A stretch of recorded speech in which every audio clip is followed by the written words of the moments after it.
Salut, c'est Romain, bienvenue dans le 43e épisode du podcast Parlons Design. Et dans cet épisode, je vais te parler d'un truc qui peut être vachement intéressant pour toi. C'est comment bien organiser tes idées grâce au logiciel Xmind, donc qui est gratuit. Mais bon, déjà, on va commencer. Pourquoi tu aurais besoin d'organiser tes idées?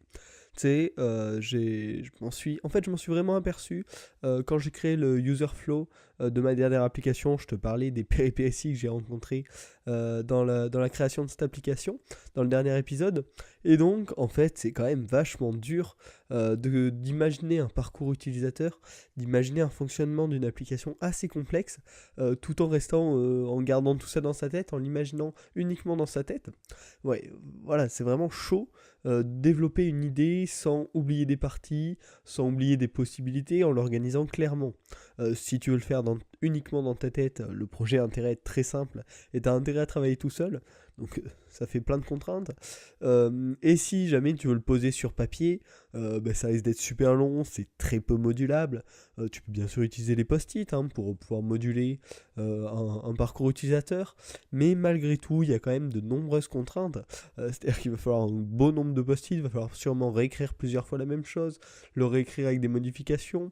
Une fois que tu auras tout choisi comme tu veux, le remettre au propre pour que ce soit bien lisible, bien agréable. Et puis, en plus de tout ça, ça prend de la place. Donc voilà, il y a plein de raisons qui font que organiser des idées complexes, c'est relativement difficile dans sa tête ou avec des outils simples et rapides comme le papier. Donc la solution que je te propose aujourd'hui dans le 43e épisode de Parlons Design, c'est le logiciel Xmind. Je te mettrai un lien dans la description, c'est pas du tout un truc sponsorisé ou quoi que ce soit. Moi j'aimerais bien, mais c'est pas du tout un truc sponsorisé. Et donc tu peux l'avoir gratuitement, il y a une version gratuite que moi j'utilise, elle est déjà vraiment bien quoi. Et donc à la base, c'est un logiciel qui est fait pour créer des cartes mentales ultra modulables et infinies. C'est-à-dire qu'on peut étendre sur une distance mais totalement infinie, quoi, autant qu'on veut. Donc une carte mentale, tu sais, c'est en gros une façon d'enregistrer des données. Ça peut être par exemple pour des cours, tu vois, tu peux le mettre sous forme de carte mentale. C'est beaucoup plus visuel, il y a des branches qui s'ouvrent, qui partent, qui s'éloignent avec des sous-branches, des sous-sous-branches, etc. Et donc voilà, c'est un très bon système pour les gens qui ont une mémoire plus visuelle, par exemple, d'organiser leurs cours. Mais là, nous, on va dériver cette utilisation pour l'utilisation dans l'organisation d'idées, et plus particulièrement dans l'organisation d'idées du design, car finalement, les besoins qu'on aurait pour une carte mentale avec un logiciel et les besoins pour clarifier une idée, un parcours utilisateur, c'est vraiment les mêmes. Donc en fait, l'idée, c'est que tu pars d'un point central, donc par exemple, ça peut être parcours utilisateur, et tu vas en dériver des idées. Donc ça pourrait être ton parcours utilisateur 1, donc tu vas faire une branche, tu vas faire des sous-branches pour clarifier tel point, une autre sous-branche, voilà, tu peux en faire vraiment autant que tu veux pour clarifier chaque idée, et puis à partir de ton point central, peut-être faire 5 branches principales qui seront 5 parcours utilisateurs différents, avec plein de petites sous-branches dans chacune de ces branches pour détailler chaque partie du parcours utilisateur. De toute façon, dans la description, je te mets un lien pour aller voir les maps que j'ai faites. Donc pour mon dernier projet, elles sont en libre accès pour toi. Donc tu peux en profiter pour voir ce que ça donne. Et il y a plusieurs formes qui sont possibles grâce à Xmind. Donc chacune de ces formes est plus adaptée à un type de travail. Par exemple, tu peux utiliser des diagrammes de type pieuvre, donc avec un point central et des branches qui sortent de ce point central, principalement pour une phase d'idéation, où tu vas proposer plein d'idées que tu vas essayer d'organiser dans ces branches.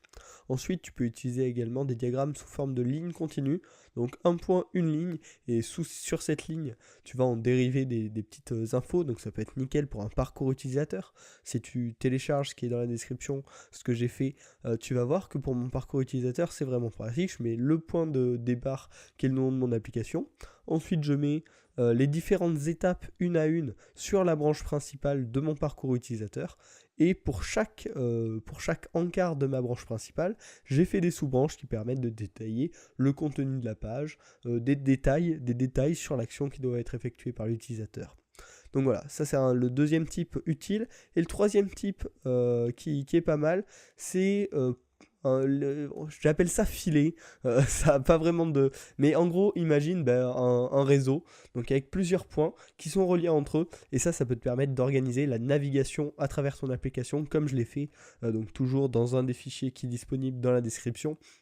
Donc voilà, tu mets le nom de tes différentes pages que tu vas relier avec des flèches, ce qui va te permettre de savoir à partir de telle page, tu peux aller à telle page ou telle autre page. Peux mettre des sous-branches qui vont te permettre d'identifier le contenu, les actions disponibles à partir de cette page.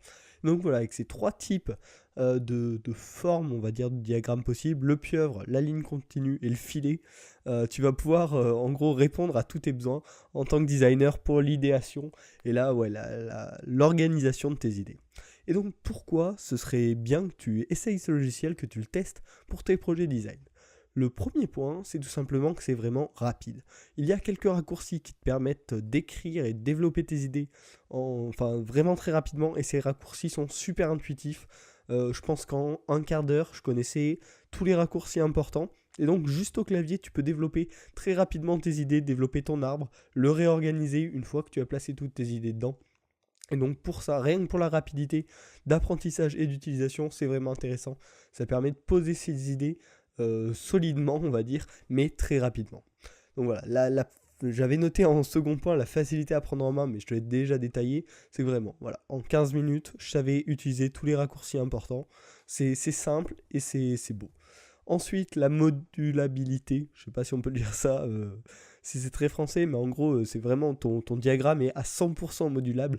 Tu peux tout changer à tout moment, le déplacer, enfin, voilà, tu peux faire tout ce que tu veux en permanence, c'est jamais bloqué. Donc voilà, c'est un gros point positif quand tu veux développer des idées, les partager, les remodifier. Voilà, c'est vraiment un point super important.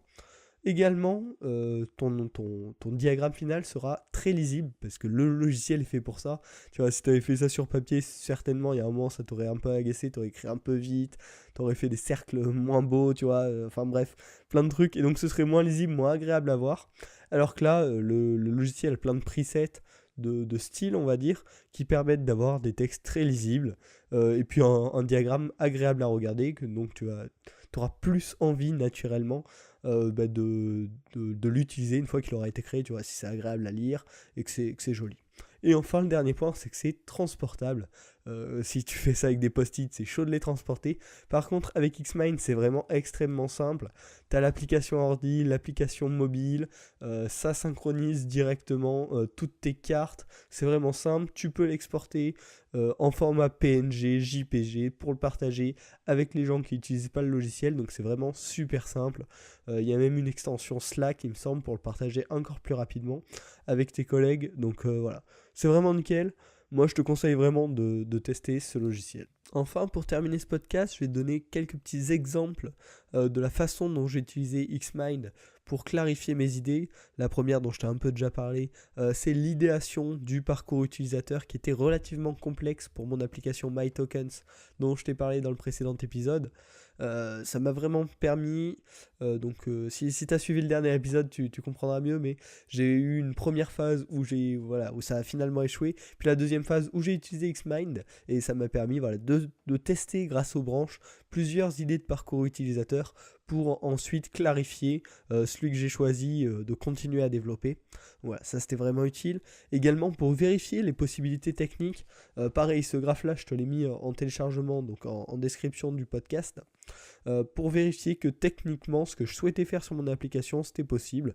Ça m'a permis vraiment de clarifier quel service j'allais utiliser, qu'est-ce qui était nécessaire comme information à récupérer et donc comment j'allais les récupérer finalement. Donc voilà, même pour des trucs un peu plus différents, un peu plus hors du design, donc là plus la partie technique, développement, c'est vachement intéressant. Et enfin, la dernière façon dont je l'ai utilisé, c'est pour l'organisation de la navigation et le listing du contenu que devait contenir chaque page. Donc voilà, tout ça en description en dessous du podcast. Donc j'espère que ce podcast t'a plu, t'a donné envie de tester Xmind. Ce n'est absolument pas de l'affiliation. Voilà, j'ai jamais contacté Xmind, quoi que ce soit. Donc voilà, tu peux tester. Pareil, je te mets aussi le lien de l'appli, du logiciel dans la description. Si tu as aimé ce podcast, n'hésite pas à t'abonner. bien évidemment. À le noter sur Apple Podcast, ça serait pas mal. Ça permettrait de le faire remonter un petit peu dans les recommandations, etc.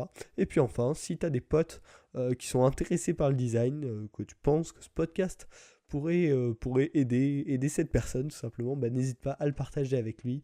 Envoie-lui un petit message, tu te dis vas-y, va check ce podcast, ce serait super pour faire évoluer le podcast. Et puis pour ton pote, que ça pourrait intéresser. Donc je te dis à la semaine prochaine pour un prochain épisode de Parlons Design.